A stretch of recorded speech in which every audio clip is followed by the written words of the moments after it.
Hey everyone, it's Jodi here, your Wednesday host for SelFTMade. I hope you guys are all glad to be back, because I'm glad to be back here with you. I'm going to jump into this week's topic, which is trans and femininity, or trans and feminine. And this is kind of a lot to unpackage here, so let's think about this. The way that I think about masculinity and femininity are very fluid. I think that in one particular space you can be very masculine, in another particular space you can be feminine, or you can even be androgynous. And so, which is kind of, you could go either way in that space.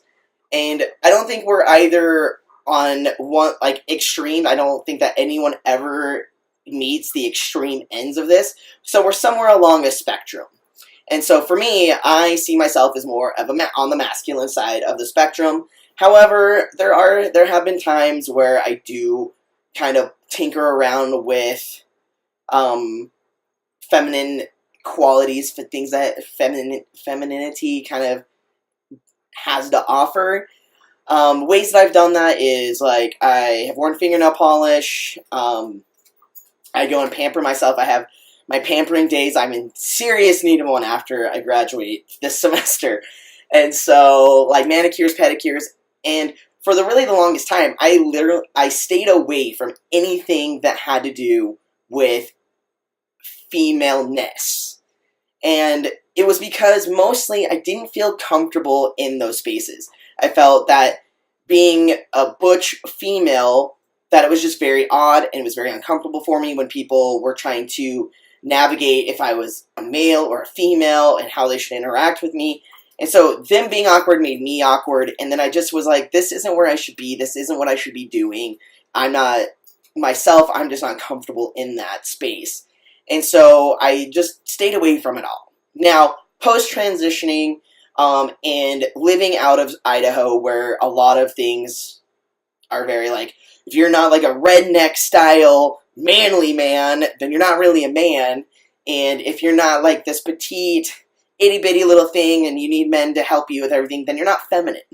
And so, getting away from here, living in Oregon and Hawaii, and traveling around to various other states, I've learned that masculine men can, pamper themselves. They can enjoy getting a manicure and a pedicure, whereas in Idaho, you will more likely never see a guy unless they identify as gay mostly in a spa location. Now, to say that is everybody, no, that's not the case. There are exceptions around here. However, you will never see, usually, a guy that's a cowboy walk into a spa and go, I want a manicure and pedicure. You know what I'm saying? So it's very, like, extreme workings here. And so other things I've done is, like, I'm more comfortable with wearing makeup now than I was before. I'm more comfortable with wearing fingernail polish and people knowing that. Which before I was like, I'm not anyone's Barbie doll. I don't want to play dress up on me. Like, get the freak away from me, people. Like, I am not your personal, like, dress up doll. And that's how people treated me. And so that made me even more uncomfortable and more unwilling to kind of embrace the feminine side of me. And so, post-transition, me being more comfortable in my body, me being more comfortable just in general around people, and then eventually leading to, I just don't give a crap about what people think about me. And that comes with, like, experience, age, being more comfortable, being more confident in myself, and surrounding myself with people that will support me in whatever I decide to do, has led to me not giving a crap a whole lot about what strangers think in my education. So, so I've learned to embrace things like pampering myself, treating myself well, and blurring those lines a little bit with, like, maybe sometimes wearing makeup randomly or wanting to wear makeup randomly. I can paint, like, my left hand pretty good with fingernail polish. I've been practicing. However, my right hand, I don't do so well like this.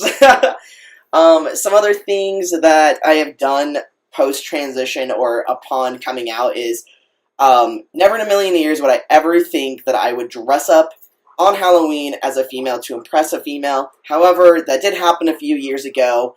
I did, like, the whole shebang, long wig, makeup, everything. I looked really hot, hippie, female, realness. However, I impressed the female, but not in a dating way. We ended up becoming really good friends, and that's completely fine, and we're still good friends today. So, 2 thumbs up there. But these are just kind of things that I never would have done pre-transition.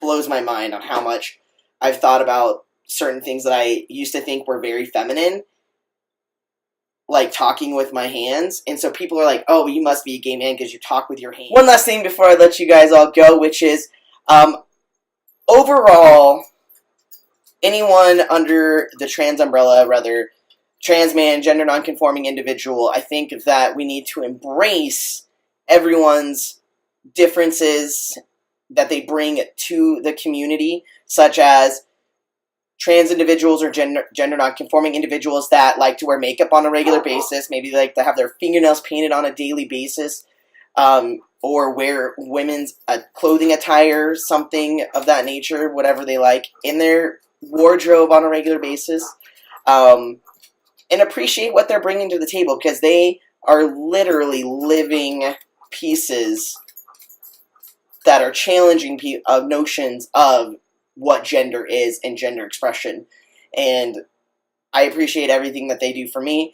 I don't usually do the lived experience. I don't wear makeup. I don't wear fingernail polish on a regular basis or anything like that. However, I like to challenge people intellectually on their notions of masculinity and femininity. So, because my definition, as I said earlier in this video, is completely different to what other people's gender, masculinity and femininity definitions are, and we all need to have that conversation and realize that we're not all living the same definition. We're living our own definition that has been taught to us by our parents and been influenced by media also, and that's also important to recognize as well. So, alright, I'm out. Peace. See you guys next week.